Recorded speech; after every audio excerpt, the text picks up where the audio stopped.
There's a lot of people that we grew up with that aren't here anymore, honestly. And that's hard to deal with for a lot of people on this reservation. To go into a house and tell somebody that I'm sorry your loved one isn't going to come home, those cries will stick with me till the day I die. I go to the funerals, I sing at the funerals, and I attend the funerals. Look at all the crosses on the side of the road. They still happen.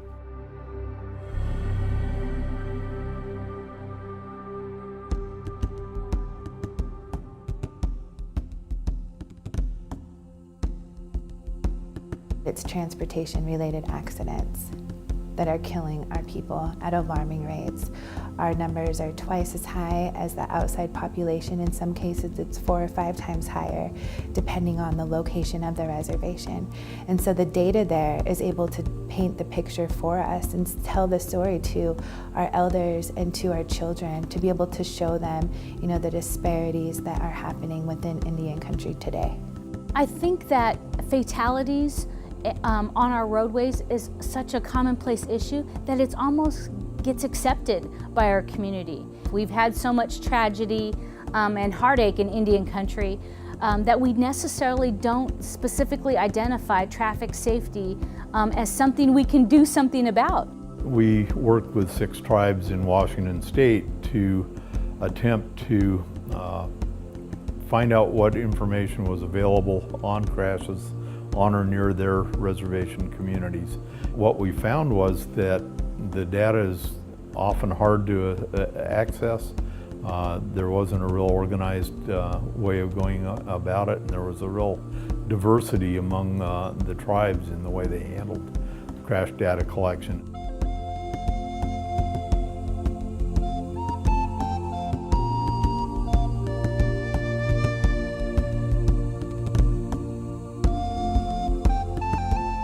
Tribes fear that passing the data on to somebody then reduces their sovereignty.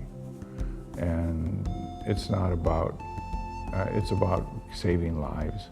Our culture is an oral culture, so we live through an oral tradition. Not everything was usually documented through data and or other faculties that we may have to utilize at this time.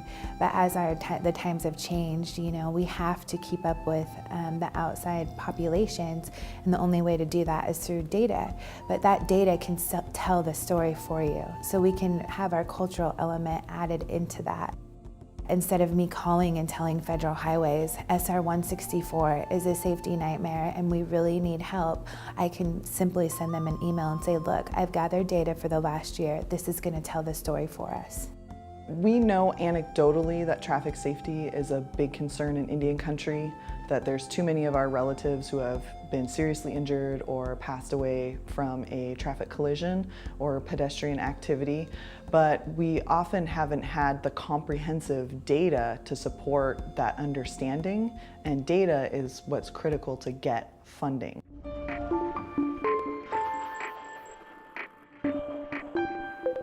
So for tribal communities, we don't always recognize it, but reporting collision data is very important to getting to the next step, to identifying the contributing factors, whether it's a specific roadway, whether it's behavioral issues, whether it's people coming off the reservation. These are factors that are data-driven and that help officials identifying contributing causes.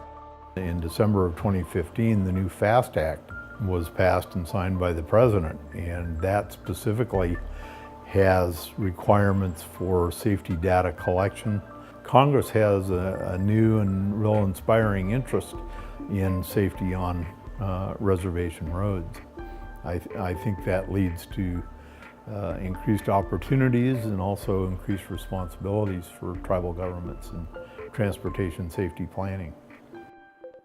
Sector is an electronic reporting system that we use on our MDTs and our mobile data computers. To the sector, we have a printer, we have a barcode scanner, and so what'll happen is I'll take registration information and I'll take a driver's license and scan it in the computer. Paper collisions is the way we used to document everything for collision accidents. There would be page upon page upon page. You'd have to get out your rulers and your pencils and you have to draw everything out, and it was very, very time consuming. Well, one thing that Sector does to make it easier for us is they actually have a drawing tool. And on this drawing tool, you go in there and you can select a stop sign, you can select a tree, a roadway, intersection, and you can actually input them into the drawing program. So they're always in there, and so if you get another collision at that same intersection, it's already all drawn out for you and saved for you. The state has worked hard in working with tribal communities to remove those personal identifiers, and therefore just leave behind the data that is only needed to identify the crash type and the causes behind the crash. The conversation between leadership and staff with the questions of how the data is going to be collected, what pieces of information are going to be collected, where it's stored, and then the agreement of who we're going to share it with, what information is going to be shared, and how privacy is going to be protected. Those discussions are very important. It does take time from tribal council and leadership to have those discussions, and for us it's proven to bring good things to the community. And the best thing about the Sector program is the state will pay for almost everything. They pay for the barcode reader, the scanner, and the printers that are associated with the Sector program. The time that Sector saves me, I'm allowed to get out on the road, patrol more, do more, and it allows me to spend more time on crucial calls. So if I have to worry about going back and doing reports, doing that kind of stuff, I kind of tend to skimp when I'm on call. So if the call's winding down, I'll probably bounce out early to make sure I go back and do my report and make sure I get everything in that I need. With Sector, I'm allowed to stay on scene a little bit longer and be a better community-oriented officer. The tribal council does not have to wonder which road really is the least safe. They now know for certainty. We can map it for them, and we do, on where the collisions and the accidents are happening. This is the one thing I would always urge for tribal council to understand, is that they have the authority to let their technical staff workers send the data that they want to share. And the only way that we as tribal nations are going to be able to compete and provide safe opportunities for our people while utilizing the funding of the federal government instead of our own tribal dollars is to share that data. They can't use that data against us any longer because that data is now telling our story and painting a picture to save our elders and our youth and our families from going through the same atrocities that we have in the past.